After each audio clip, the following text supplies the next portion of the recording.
নাহমাদুহু ওয়া নুসাল্লি আলা রাসূলিল কারীম আম্মা বা'দ। সম্মানিত দর্শকবৃন্দ, আসসালামু আলাইকুম রাহমাতুল্লাহি ওয়া বারাকাতুহু।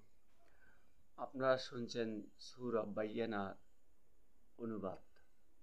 আল্লাহ পাক বলেন, লাম ইয়াকুনিল্লাযীনা কাফারু মিন আহলিল কিতাবি ওয়াল মুশরিকিনা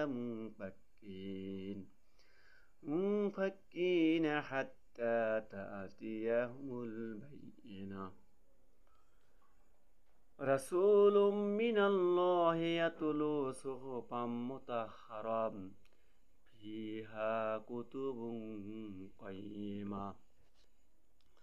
আল্লাহ পাক সূরা বাইয়িনাতে বলছেন, আহলে কিতাব মুশরিকদের মধ্যে যারা কাফির ছিল তাদের কাছে স্পষ্ট দলিল প্রমাণ না আসা পর্যন্ত তারা কুফরি থেকে বিরত থাকবে না। আল্লাহর কাছে থেকে একজন রাসূল যিনি পবিত্র কিতাব পড়ে শোনাবেন, যার মধ্যে সত্য সঠিক কথা লিখিত আছে। অর্থাৎ রাসূল পাঠাবার প্রয়োজনীয়তা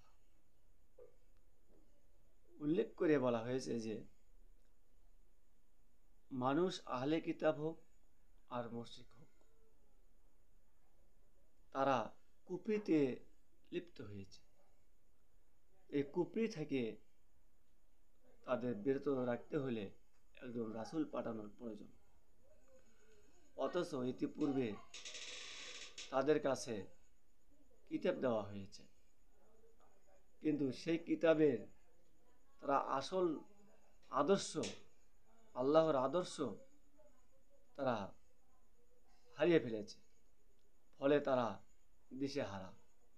তাই নতুন করে একজন সতর্ক বার্তা অর্থাৎ একজন রাসূলের প্রয়োজন, তাদের কুফরি থেকে বিরত রাখার জন্য।